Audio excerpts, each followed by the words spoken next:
In this video, I will show you my favorite 10 traps in the Stafford Gambit, and I have been using this trap to trick my opponents and win easily.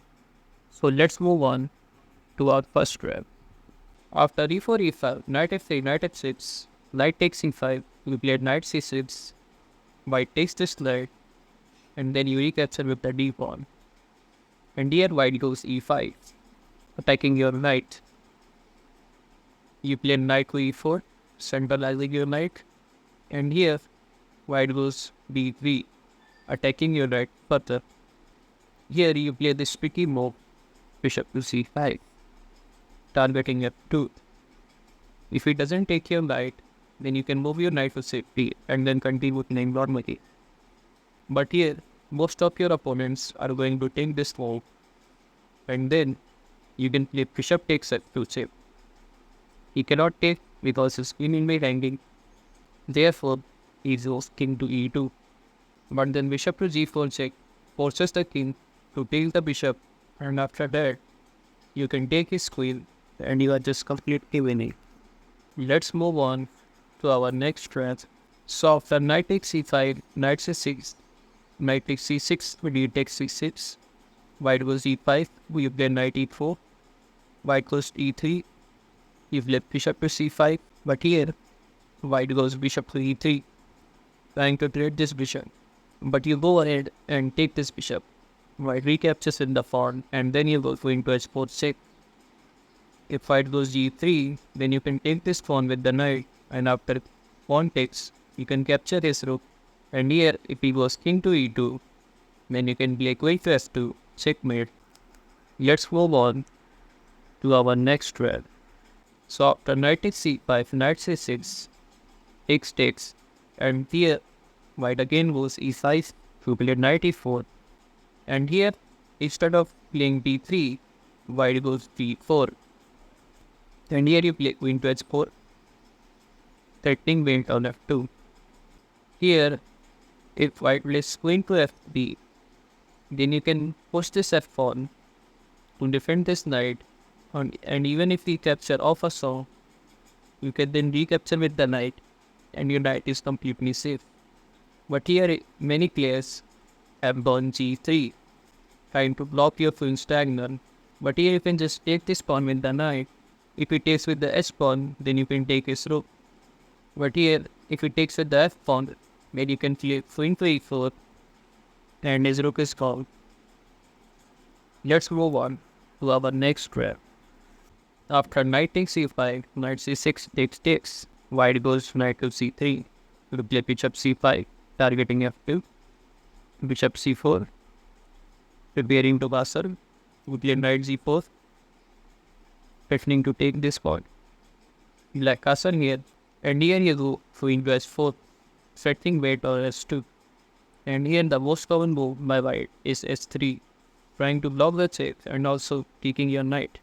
But this is a big blunder because you can shock him with knight takes f2. If he doesn't take the knight and move his king, then his queen will be hanging.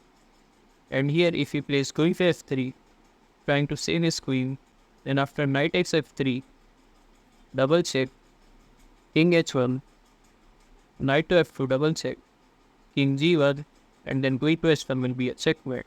So here, you have to give up his rook, and after that you can recapture with the queen, and you are off an exchange, and completely winning.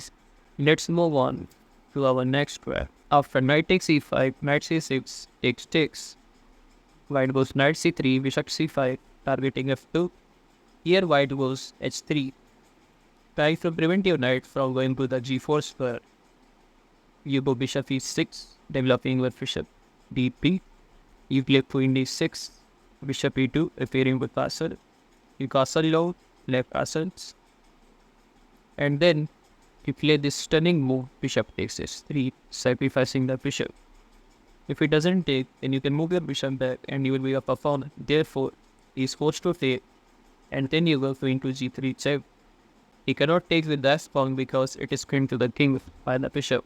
So king h1, then you play queen takes h3, king g1, and then you go with h5, setting knight to g4, and then queen to h2, checkmate.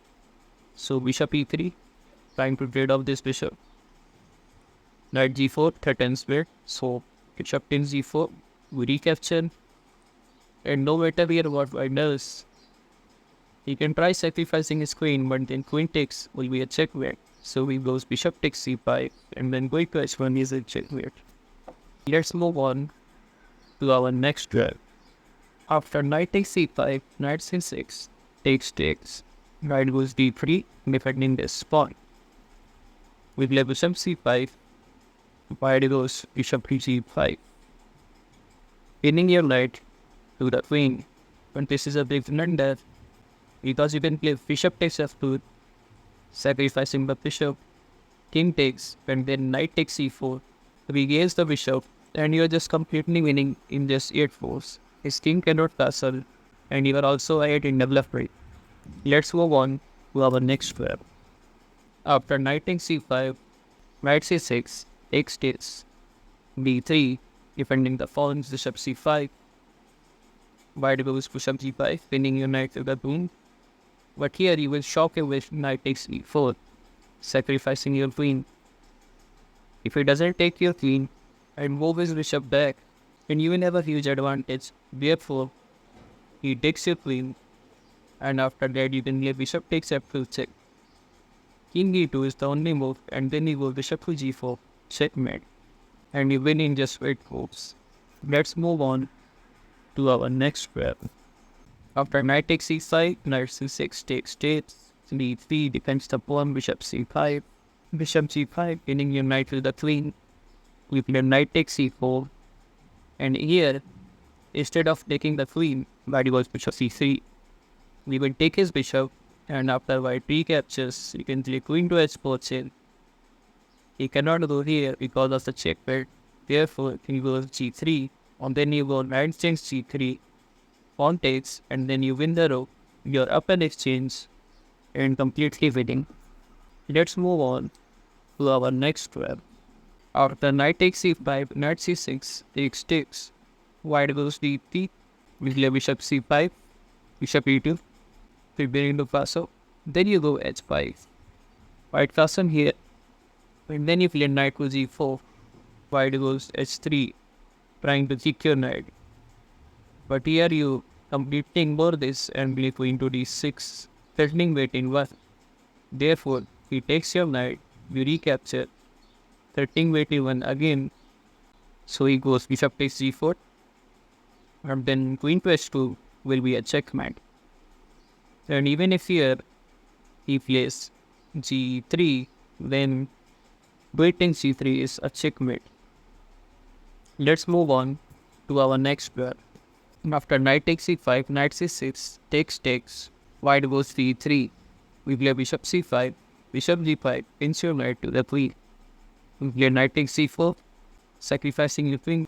But here, instead of taking this queen, or even moving his bishop back, he takes your knight.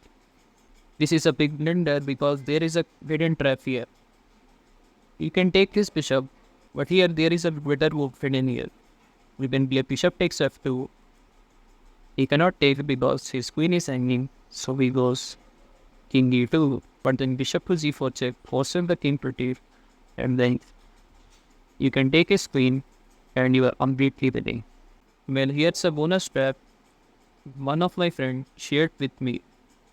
So after knight takes c5, knight c6, takes, d3, bishop c5, bishop e3, trying to trade this bishop, black capture and then white recapture, knight g4, and here white wins queen f3, queen g5, threatening to take this pawn, king d2, defending this pawn.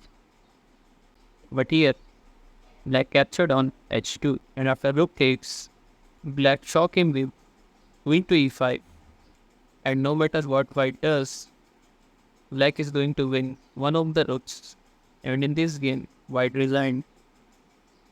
Well, this is not the end. If you want to learn some more chess traps like these, then you can check out this left playlist, and if you want to learn some chess openings, then you can check out this right playlist.